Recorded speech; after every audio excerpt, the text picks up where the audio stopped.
Hi hello welcome to our channel. నేను మీ సిరి. ఈరోజు మనం చెప్పుకోబోయే కథ రాక్షసుడు పార్ట్ 18. కథలోకి వెళ్ళే ముందు లైక్ చేయడం మర్చిపోకండి ఫ్రెండ్స్. మళ్ళీ నేను మెసేజ్ చేశాను, తమరి మీద నాకేమాత్రం నమ్మకం లేదు, ఇక్కడ ఉంటే నేను వెళ్ళను అని. సరిగ్గా అరగంట టైం ఇస్తున్నా, ఫ్రెష్ అయ్యి వచ్చేయాలి, లేకపోతే నేను చేసేది నువ్వు ఊహించలేవు. తన మాటలకి లోపలే ఉడికిపోతూ ఆ కవర్ పట్టుకుని వాష్రూమ్లోకి వెళ్ళిపోయాను. నాతో పాటు నా బ్యాగ్ కూడా తీసుకెళ్ళిపోయాను. ఎంతైనా తెలివైన దాన్ని కదా నేను. బ్రష్ చేసుకుని మాత్రం వచ్చా. స్నానాదులు గట్రా అంటే చచ్చేంత భయం వేసింది నాకు. ఈ రోజుల్లో సీక్రెట్ కెమెరాలు పెట్టడం మామూలు అయిపోయింది కదా. ఇతగాన్ని ఎవరు నమ్ముతారు? ఈ తేనె కళ్ళ వాళ్ళని అసలే నమ్మకూడదు అనుకున్నాను నేను. నా ఫోన్ తీసి 2 మెసేజ్లు పెట్టి బయటకు వచ్చేసా. ఎలా వెళ్ళానో అలాగే తిరిగి వచ్చి నన్ను చూసి కళ్ళు చిట్లించాడు. కానీ తను ఏమీ అనలేదు. కానీ టిఫిన్ చేద్దాం పదా అని అన్నాడు. తను ఇచ్చిన డ్రెస్ అక్కడే పడేసి వస్తుంటే అది నీకోసమే అన్నాడు. అయినా నేను పట్టించుకోకుండా ఆ డ్రెస్ అక్కడే పడేసి నా హ్యాండ్ బ్యాగ్ మాత్రం తీసుకొని అక్కడి నుంచి బయటకు వచ్చేసాను. ఇంట్లో ఎవరూ కనిపించలేదు. అందరినీ తరిమేసిన ఏం చేయాలని చూస్తున్నాడో ఏమో ఇతగాడు. అక్కడ లేని టిఫిన్ లేదు, కూర్చో అన్నాడు. ఇక నేను మా ఇంటికి వెళ్ళిపోతాను అని అడిగాను. తర్వాత వెళ్దు కానీ ముందు తిను అని సీరియస్గా చెప్పాడు. నిజంగా తిన్న తర్వాత పంపించేస్తావా నన్ను? బాస్ అని మర్యాద పోయింది నాకు. ఏం చేద్దాం, తనే పోగొట్టుకున్నాడు. తింటావా లేదా? ఒక అరుపు అరవగానే ఒక దోసి ఒక పూరి పొట్టలో పడేశాను. ఇద్దరం తిన్న తర్వాత ఫ్రిడ్జ్లో నుంచి ఏదో జ్యూస్ తెచ్చి నాకు ఇచ్చాడు. అతను ఒక గ్లాస్ తెచ్చుకున్నాడు. అది లెమన్ జ్యూస్ లాగా తెల్లగా ఉంది. ఏంటో అది. నాకు ఇచ్చిన జ్యూస్లో ఏం కలిపాడో అని భయం వేసి అలాగే పట్టుకుని కూర్చున్నాను తాగకుండా. అతనికి సరిగ్గా అదే సమయంలో ఫోన్ కాల్ వచ్చింది. మరి అక్కడి నుంచి వెళ్ళిపోయాడు. నా జ్యూస్ అతని వైపుకి పెట్టి అతని దగ్గర ఉన్నది నోటి దగ్గర పెట్టుకున్నాను. కొంచెం సిప్ చేయగానే వగరగా అనిపించింది. కాస్త చేదుగా కూడా ఉంది. అబ్బా, ఎలా తాగుతున్నాడో ఏంటో, ఏం బాగాలేదు. అయినా ఇప్పుడు వచ్చిన తర్వాత జ్యూస్ ఫినిష్ చేయకపోతే బెదిరిస్తాడు. అందుకే ఏదో ఒకటి తాగాలనేసి కళ్ళు మూసుకొని గుటగుట మింగేశాను. అబ్బా, గొంతులో ఒక్కసారిగా మండిపోయింది అది తాగుతుంటే. అతను నా దగ్గరికి వచ్చి జ్యూస్ చేతిలోకి తీసుకుని ఒక్కసారిగా షాక్ అయినట్టు సోఫా నుంచి పైకి లేచాడు. నాకు లైట్గా తల తిరిగిన ఫీలింగ్ కలిగింది అది మొత్తం తాగాక. ఏయ్, ఈ గ్లాసులోది ఎక్కడా అని అడిగాడు ఖాళీ గ్లాస్ పైకెత్తి చూపిస్తూ.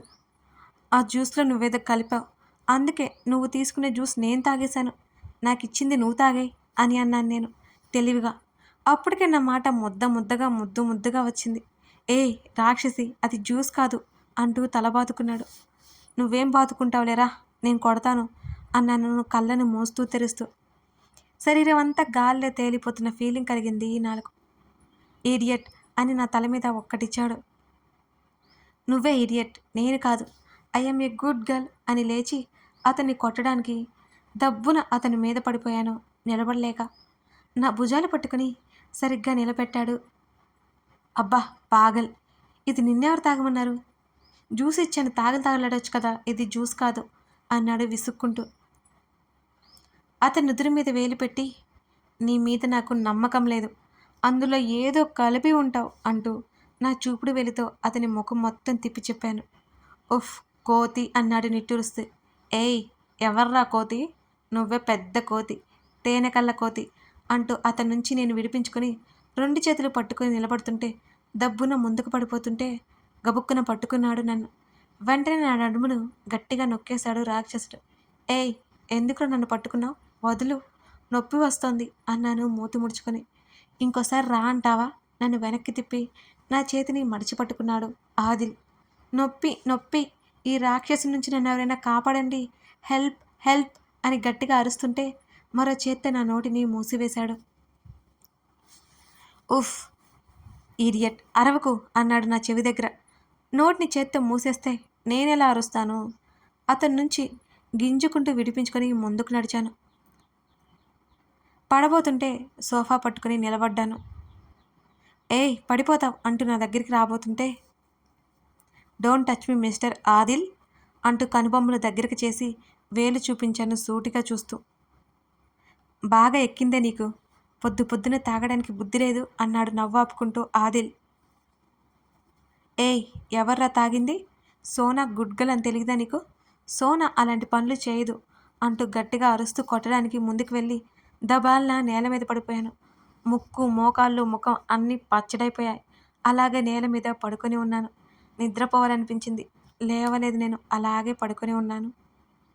నా పక్కన వచ్చి కూర్చొని నా తల మీద చేయి వేశాడు. తల పక్కకి తిప్పి అతని వైపు చూశాను నేను. లే అని అన్నాడు. నిద్రపోతున్నాను కదా, డిస్టర్బ్ చేయకు అన్నాను ఒక్కొక్క మాట పలుకుతూ. ఏమైంది నాకు? ఇలా ఉందేంటి? నా 2 భుజాలు పట్టుకొని పైకి లేవదీశాడు నేను ఆలోచిస్తుండగానే. బాసిం పట్టలు వేసుకొని కూర్చున్నాను. నన్ను ముట్టుకున్నావంటే తల కిందకి దించి కళ్ళు మాత్రమే పైకెత్తి కోపంగా చూస్తూ చెప్పాను. 2 నిమిషాలకి కళ్ళు నొప్పులొచ్చేశాయి. తల సరిగ్గా పైకెత్తాను. అతడు తలని విదిలించి నిట్టూరుస్తూ నా దగ్గరకొచ్చాడు. నన్ను 2 చేతుల్లోకి తీసుకున్నాడు ఆదిల్. ఈ బీస్ట్ కిడ్నాప్ చేస్తున్నాడు, ప్లీజ్ హెల్ప్ మీ అని అరుస్తూ కాళ్ళు చేతులు అటు ఇటు ఊపుతూ వేలాడుతున్నాను నేను. నువ్వింత క్రేజీ అని అస్సలు అనుకోలేదు. కాసేపు నోరు మూసుకో అంటూ నా వైపు చూసి కసిరాడు.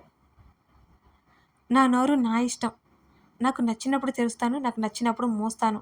నీకెందుకు? చెప్పడానికి నువ్వెవడివి అని నేను అన్నానో లేదో. నా తలని అతని తలతో గట్టిగా పొడిచాడు. నొప్పికి ఇల్లంతా దద్దరిల్లేలా గట్టిగా కేక పెట్టాను. చుప్ అని మరోసారి గట్టిగా కసిరాడు. నేను ఏడుపు మొహం పెట్టుకున్నాను. నేనున్న గదిలోకి తీసుకెళ్లి బెడ్ మీద ఎత్తేశాడు ఆదిల్. ఆ, నా నడుము విరిగిపోయింది. నేనిక నడవలేను. లైఫ్లా మంచానికి పరిమితం చేశాడు. ఎవరక్కడ? వీడిని కొరడాలతో కొట్టండి, నూనెలో వేయించండి అని గట్టిగా అరిచాను. అమాంత నా మీదకి వంగగానే భయంతో నోటికి తాళం వేశాను. నా తలకి ఇరువైపులా చేతులు వేసి ఆశాంతం తను ముందుకు వంగి నా ముఖంలో ముఖం పెట్టి చూస్తున్నాడు. ఊపిరి కూడా పీల్చుకోవడం మర్చిపోయి కళ్ళు వెడల్పు చేసి అతని వైపుకు చూశాను. నా గుండె అదురుతోంది. లబ్డబ్ లబ్డబ్ ఆ శబ్దం నాకే బయటకే వినిపించేంతగా ఉంది. ఇంకొక్క మాట నీ నోటి నుంచి వస్తే పెళ్ళి అవ్వకుండానే ఫస్ట్ నైట్ అయిపోతుంది, జాగ్రత్త లో గొంతుకుతో గుసగుస అన్నాడు. నా 2 పెదవులు లోపలికి లాక్కున్నాను. ఆ కళ్ళు చూడు, కోడిగుడ్లంతున్నాయి అన్నాడు నా కళ్ళలోకి చూస్తూ. నావి పెద్ద కళ్ళైతే ఏంటి? నీవి తేనె కళ్ళు, నా కళ్ళు మనుషులకులాగా ఉన్నాయి, నీ కళ్ళు జంతువులకులాగా ఉన్నాయి అన్నాను ఏమాత్రం తగ్గకుండా.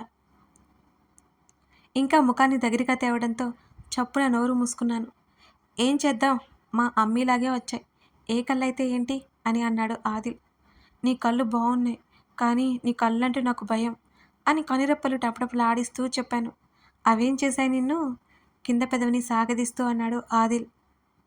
అవి నన్ను భయపెడతాయి, నన్ను కోపంగా చూస్తాయి, అందుకే నాకు అవంటే భయం అన్నాను.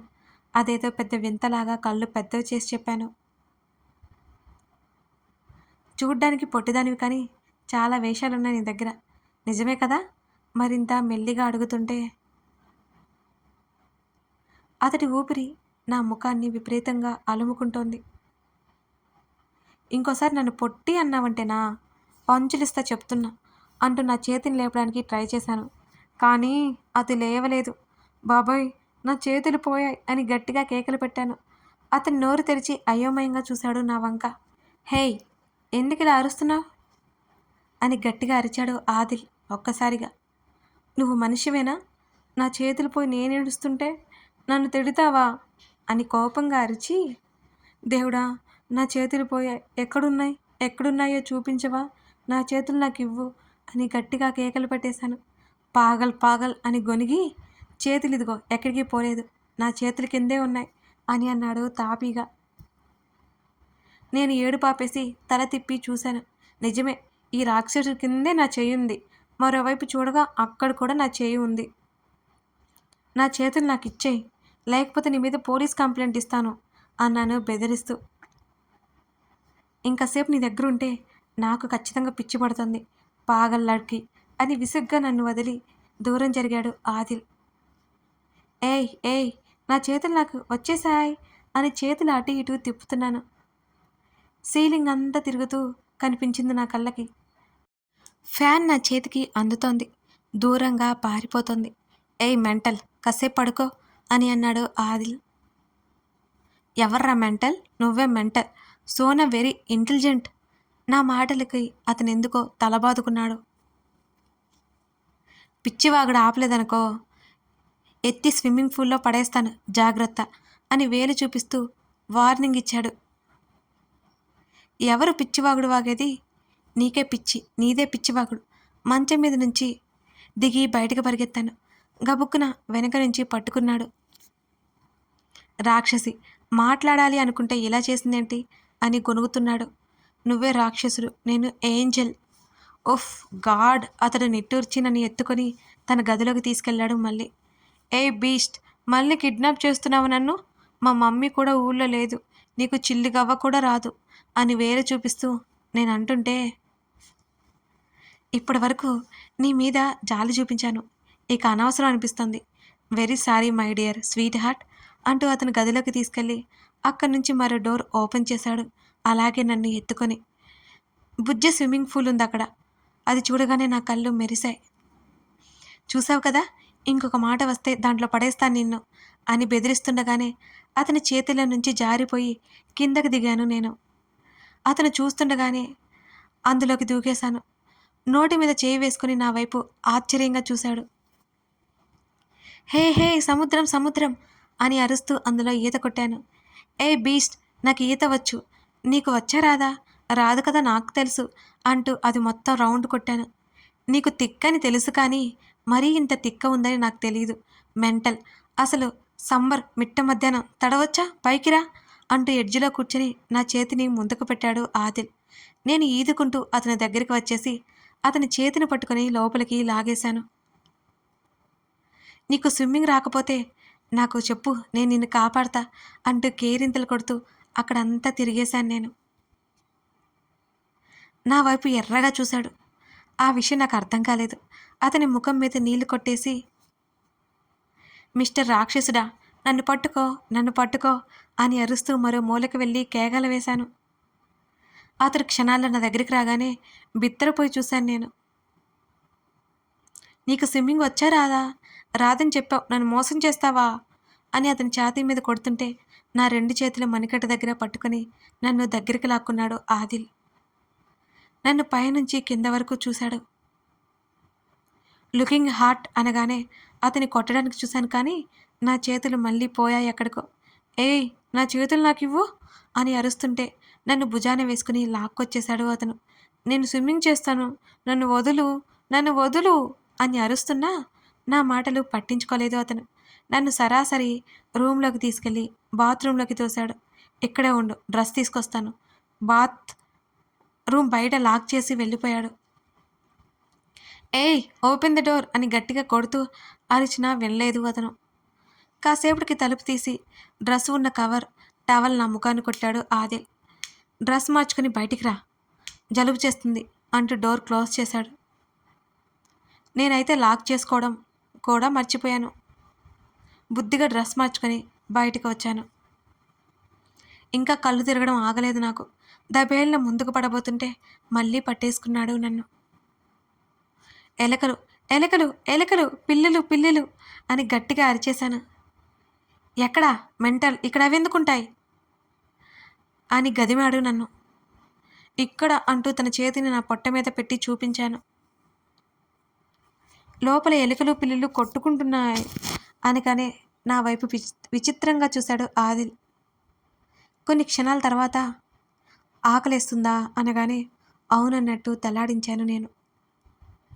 ముందు జుట్టు తుడుచుకో, జలుబు చేస్తుంది, నేను కిందకి వెళ్ళి లంచ్ పట్టుకొస్తాను, లంచ్ టైం చేసేసావు మహాతల్లివి నువ్వు అని అన్నాడు.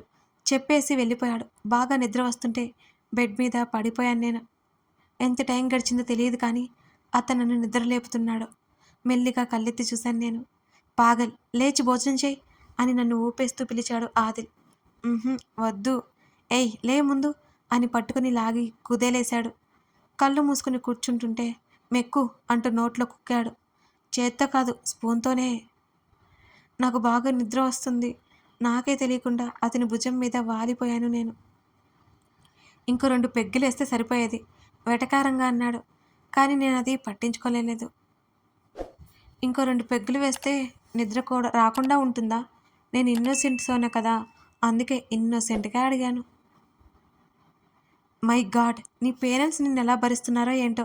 అనగానే అతని నుంచి దూరం జరిగి అతని భుజం మీద కొట్టాను. ఏ రాక్షసి! ఫుడ్ పెడుతుంటే కొడతావా? అంటూ విసుక్కున్నాడు నన్ను. ఇంకోసారి నన్నేమైనా అంటే ఊరుకోను నేను. అయినా మా డాడీ లేరుగా అన్నాను ఏడుపు మొహంతో. ఎక్కడికెళ్లారు? అని అడిగాడు. నా చిన్నప్పుడే మా డాడీ పోయారు. మా అమ్మమ్మ మా మమ్మీ దగ్గరకొచ్చేసింది అంటూ చేతివేళ్లలో ఒక్కొక్కటి ముడుస్తూ అప్పుడ్నుంచి నేను, అమ్మమ్మ, మమ్మీ 3 మెంబర్స్ మాత్రమే ఉంటాం అన్నాను. ఉంటాం అని అయోమయంగా చూశాడు నా వైపు.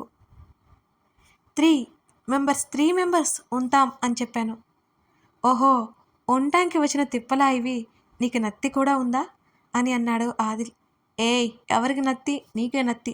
సోనా స్వీట్ గర్ల్ చాలా స్వీట్‌గా మాట్లాడుతుంది అని కోపంగా చూశాను అతని వైపు.